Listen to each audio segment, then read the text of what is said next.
भैया हम ही आर्यन गुप्ता आज बड़ी सौभाग्य के बाद बा कि दर्द गीत के सुपर स्टार राधे श्याम रसिया जी रउरा अदालत में हाजिर हुए।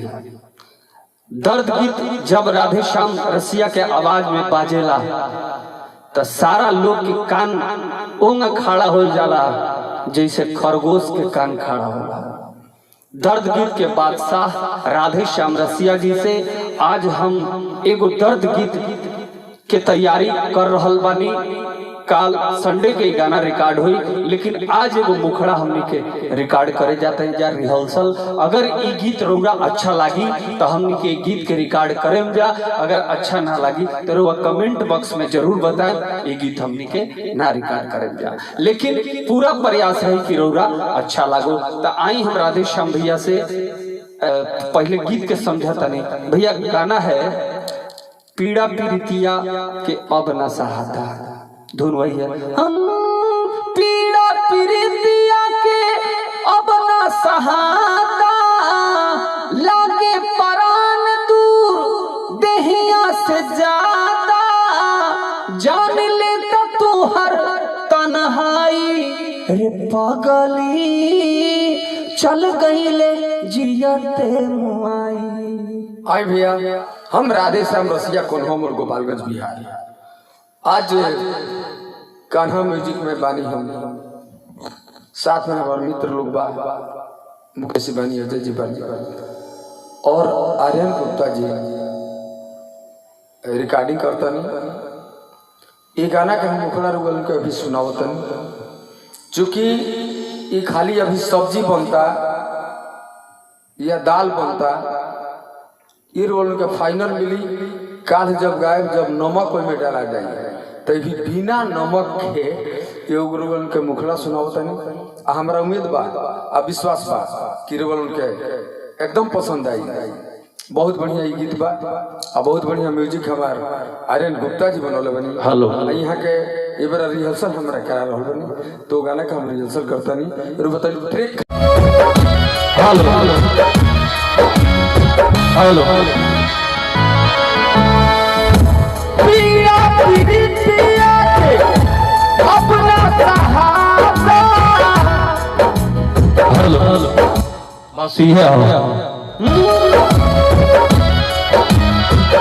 हेलो हेलो पीड़ा पीड़ितिया के अपना सहारा, भैया पहले एक एक लाइन बा दी।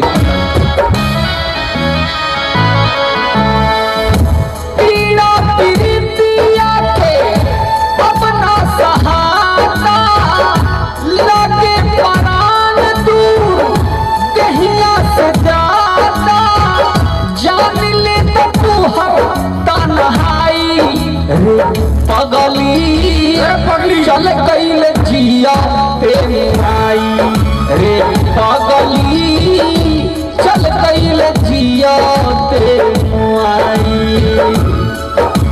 ठीक है। पीड़ा पीड़ितिया के अपना सहारा, एक लाइन दूसरा लागे परान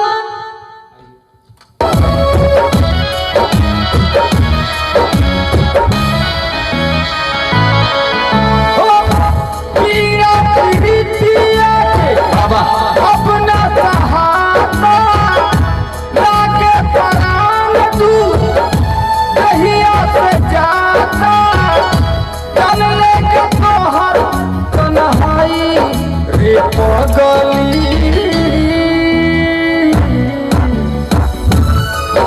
रे पगली, चल गईले जिया रे पगली पगली। बाबा क्या बात है।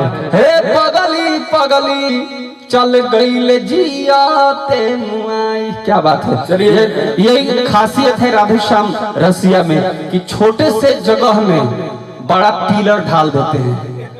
देखिए यानी 1 कट्ठा जमीन हो तो 4 कट्ठा में मकान बना देंगे। नहीं ऐसा बात नहीं है, लेकिन कहने का मतलब 1 मंजिल से तो 5 10 मंजिल 50 मंजिल बना बन जाए, लेकिन थोड़ी वही चीज है। जहाँ ये रे पगली चल गईल जियाते मुआई रे पगली पगली चल गईल जियाते मुआई। आई शुरू से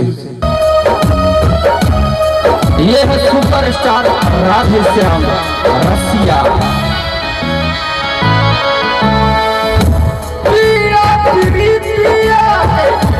अपना सहारा लागे परान दूर कहिया से जाता डाले तो तोहर तन्हाई रे पगली चली गई जिया रे पगली पगली चली गई जिया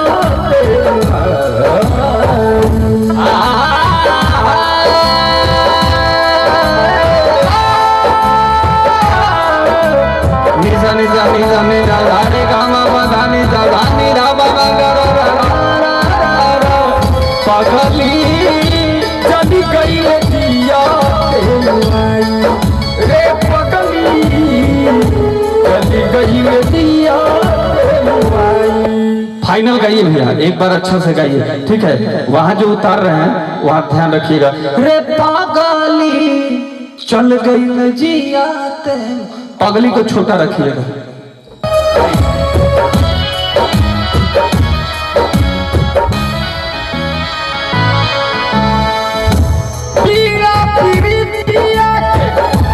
अपना सहारा लागे परान दूर कहिया से जाता चार लेके तू हर जाए तन्हाई रे पगली चली गई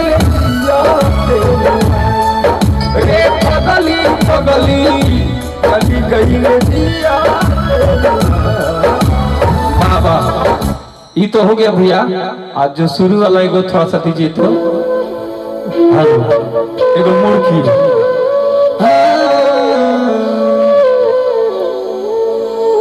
अरे लिखले रविंदर भाई जोड़ी के गाना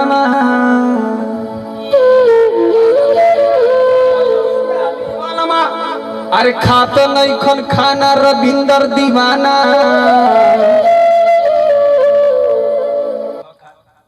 बीमारी हुई बा रविंदर जी, कैसे बताई उनकर बीमार बा जनाना उनकर जनाना उनकर जनाना कहाँ बा,